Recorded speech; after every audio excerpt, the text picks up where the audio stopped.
नमस्कार दोस्तों, केमिस्ट्री साला चैनल में आपका स्वागत है। आज का मेरा यह video chemical bonding class 11 and subtopic is bond parameter. So friends, in bond parameter we will see bond length, bond angle, bond enthalpy and bond order. So first of all you see bond length, right. ये बहुत ही आसान है, कोई ज़्यादा समस्या नहीं है इसमें, तो कभी डिफिनेशन आ जाते हैं। Now it is defined as it is the equilibrium distance between the nuclei of two bonded atoms in a molecule. अगर कोई एक मॉलिक्यूल में एटम्स बॉन्डेड हैं तो उनके न्यूक्लियस के बीच का जो डिस्टेंस है, that distance is called bond length. ठीक है दोस्तों, अब एक एक एग्जांपल देखो, मैंने लिखा है यहाँ। जैसे as for example Cl2 molecule, तो देखिए ये इसमें ओवरलैपिंग होगा, ओवरलैपिंग ऑफ ऑर्बिटल से ये बॉन्ड बनते हैं, कोवैलेंट बॉन्ड। तो ये दोनों एटम के न्यूक्लियस के बीच का जो डिस्टेंस है, this is in red colour, this is the bond length. मैंने HCl मॉलिक्यूल दिखाया है, इसमें भी ओवरलैपिंग होगा, but bond length is the distance between the nucleus of this two atoms. H2O molecule दिखाया है, this is oxygen and this is hydrogen and hydrogen. So this is the bond and this one bond. तो ये जो दो bond हैं, तो अगर मान लो दोनों बॉन्ड डिफरेंट हो, अलग अलग अगर हो, तो दोनों का हम मीन निकालते हैं। ठीक है, आई बात समझ। और जो डिस्टेंस होगा, इसमें जो है न्यूक्लियस के बीच का डिस्टेंस है, वो हम बॉन्ड इंथैल्पी में देखेंगे। ठीक है जी, इसका जो डिस्टेंस है, ये डिस्टेंस। और कभी कभी जो होता है, बहुत सारे में मैंने बताया है, NO2 में that is due to resonance, उसका जो बॉन्ड लेंथ होता है that will be same, right. तो ये समझना है बच्चों। और बॉन्ड इंथैल्पी में मैं मेंशन करूँगा कि दोनों बॉन्ड के एवरेज होते हैं। ठीक है, तो बॉन्ड लेंथ हम समझते हैं, आपको बात समझ आ गई होगी। Next, now measurement of covalent radii. तो इसमें friends, the covalent radius is measured approximately as the radius of an atoms. Radius of atom के अप्रॉक्सीमेट ही होगा। Atoms core which is in contact with the core of an adjacent atom in bonded situation. ये bonded situation में जो contact है adjacent atom का, जैसे as for example यहाँ देखिए, मान लीजिए ये Cl2 एटम है, तो ये कांटेक्ट होगा तो डेफिनेटली देयर इज ओवरलैपिंग। तो इसमें अगर हम रेडियस कैलकुलेट करेंगे तो क्या होएगा भाई, ये जो रेडियस होगा, ये radius, this distance is covalent radius, this is R1 and this is R2। ठीक है कि नहीं। अगर मान लो HCl की बात करें, तो HCl में क्या होएगा, this is the radius of hydrogen and this distance is the radius of chlorine. देखो एक चीज़ और हम कर सकते हैं, जैसे होमो एटॉमिक मॉलिक्यूल है, तो इसमें बॉन्ड डिस्टेंस को अगर 2 से डिवाइड कर दोगे तो रेडियस मिल जाएगा। ठीक है जी। तो Cl2 का जो है बॉन्ड डिस्टेंस या बॉन्ड लेंथ जिसको बोलते हैं, बॉन्ड लेंथ को हम 2 से डिवाइड करेंगे तो ये कोवैलेंट रेडियस मिल जाएगा जी। ठीक है, रेडियस मिलेगा। अब इसमें नहीं मिलेगा, चूँकि एक का एटम स्मॉलर है, एक लार्जर है। तो इसमें जो है पॉइंट ऑफ जो कांटेक्ट हैं, कोर जो इनके कांटेक्ट में है न्यूक्लियस से, वो डिस्टेंस को ही हम रेडियस बोलेंगे। Suppose here A and B atoms are there and here contact position, so distance between nuclei and this is point of contact, this is the radius for atom A and R2 is the radius for B। तो इस तरह से हम covalent radius को find करते हैं। ठीक है दोस्तों। Next, now next one is van der Waals radius. अब यहाँ ध्यान से देखना है कि the van der Waals radius represents the overall size of the atom which includes its valence shell। वो वैलेंस सेल को भी इंक्लूड करता है, लेकिन कोवैलेंट बॉन्ड में वैलेंस सेल तो मर्ज होता है in non bounded situation. So friends you know कि जैसे मान लीजिए Cl2 मॉलिक्यूल हैं, तो इनके बीच जो Cl2 मॉलिक्यूल के बीच जो अट्रैक्शन होता है, this is van der Waals force of attraction. Van der Waals force of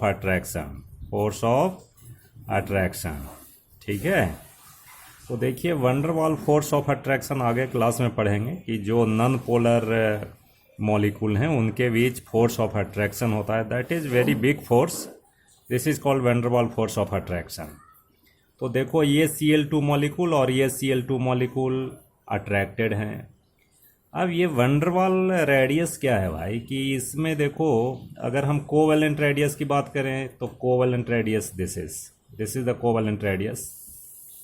लेकिन वैन डर वाल रेडियस क्या होगा भाई, या अगर क्लोरीन के केस में तो ये बॉन्ड लेंथ को 2 से डिवाइड कर दो तो ये मिल जाएगा आपका radius, this is the radius. ये कोवैलेंट रेडियस हो गया है ना। ये जो डिस्टेंस है दिस इज कोवैलेंट रेडियस। लेकिन ये जो अट्रैक्ट है वैन डर वाल फोर्स से, तो ये न्यूक्लियाई के बीच का अगर डिस्टेंस लोगे और इसको हाफ करोगे, so this is your van der Waals radius. ये वैन डर वाल रेडियस होगा कि ये दोनों अट्रैक्टेड हैं नॉन बॉन्डेड सिचुएशन में। ऐसा नहीं है कि ये Cl2 में कोई बॉन्ड है भाई, only they attracted towards each other through van der Waals force of attraction. तो ये जो डिस्टेंस आप देख रहे हैं, दिस डिस्टेंस ऐसा मैं इंडिकेट कर देता हूँ, this is van der Waals radius. ठीक है दोस्तों। तो इतनी बात हमें लगता है समझ आ गई होगी। Next, now bond angle. It is the angle between the orbitals containing bonding electron pair around the central atom of molecule. So this is your central atom. Example, this is H2O. Central atom is oxygen, and bonding orbitals are there. This is p orbital and this is s orbital of hydrogen and hydrogen. So angle between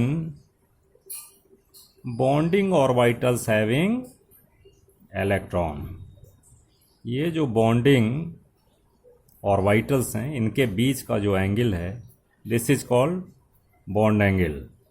So water के case में this is 104.5 degree, और you can represent in this way। ठीक है दोस्तों। Next bond enthalpy. The amount of energy required to break 1 mole of bond between two atoms in gaseous state। Gaseous state में 2 atom अगर जुड़े हुए हैं तो इनको बॉन्ड को ब्रेक करने में जो एनर्जी लगता है उसको हम बॉन्ड इंथैल्पी बोलेंगे। या इसका उल्टा भी है कि अगर 2 एटम से बॉन्ड बनता है तो उसमें जो एनर्जी रिलीज होती है दैट इज बॉन्ड इंथैल्पी। दोनों एक ही चीज़ है। This is also called enthalpy of atomization.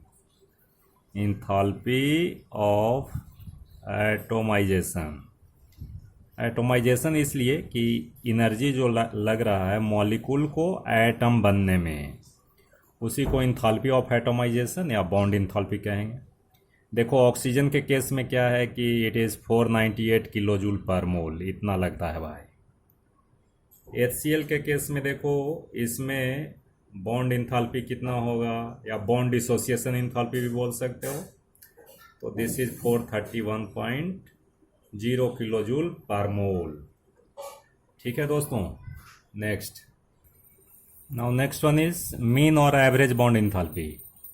It is the average of bonds enthalpies of two or more than two bonds. दो या दो से ज़्यादा बॉन्ड होंगे इन पॉलीएटमिक मॉलिक्यूल। जैसे देखो दोस्तों, H2O में दो बॉन्ड है कि नहीं, एक ये बॉन्ड है first and second bond is this one. इसकी bond dissociation enthalpy is 502 kilo joule per mole और इसका 427 किलो जूल पर मोल होता है। ऐसा इसलिए होता है कि ये स्पेसिस चेंज हो जाते हैं बच्चों। अगर पहला बॉन्ड ब्रेक करोगे तो सिचुएशन क्या है कि it breaks into OH and H। उसके बाद क्या होगा कि OH breaks into O and H। तो डेफिनेटली जो स्पेसिस चेंज हो जाते हैं तो उसमें बॉन्ड इंथाल्पी का फर्क आता है। अब बताओ तो, अगर कोई पूछे कि what is the bond enthalpy of OH bond in water molecule, तो ये बोलोगे कि ये बोलोगे। तो इसलिए एवरेज लेने की ज़रूरत पड़ती है। एवरेज बॉन्ड इंथाल्पी क्या होगा भाई, 502 + 427/2। So this is the average. अब हम लोग बोलेंगे कि bond enthalpy of OH in H2O is, ये होगा। ठीक है जी, 464.5 किलो जूल पर मोल। ठीक है बच्चों। Next, now bond order. तो bond order means number of bonds between the two atoms is called bond order. कितने बॉन्ड हैं, एक बॉन्ड हैं, तो बॉन्ड ऑर्डर इसका क्या होगा भाई, 1 होगा। There are 2 bond in between oxygen atom, so bond order is 2. There are 3 bonds in between nitrogen atom, so this is bond order is 3. तो बच्चों ये फ्रैक्शन में भी होता है, मॉलिकुलर ऑर्बिटल थ्योरी में पढ़ोगे, इसके आगे वीडियो उसका आएगा। तो इसमें जो है O2 प्लस मॉलिक्यूल में बॉन्ड ऑर्डर 2.5 होता है। Bond order is 2.5। This is bond order. ठीक है दोस्तों। और जितना ज़्यादा बॉन्ड ऑर्डर होगा उसकी स्टेबिलिटी ज़्यादा होती है, यानी stability is directly proportional to bond order. ठीक है दोस्तों। सो ये सारे आपको टर्म पढ़ने थे, तो हम समझते हैं आपको सारी बात समझ आ गई होगी। ठीक है। अगर नहीं समझ आए तो कमेंट सेक्शन में आप लिखिए या थोड़ा बुक कांटेक्ट कीजिए। ठीक है, थोड़ा मेहनत कीजिए, सारी बात समझ आ जाएगी। बहुत बहुत धन्यवाद।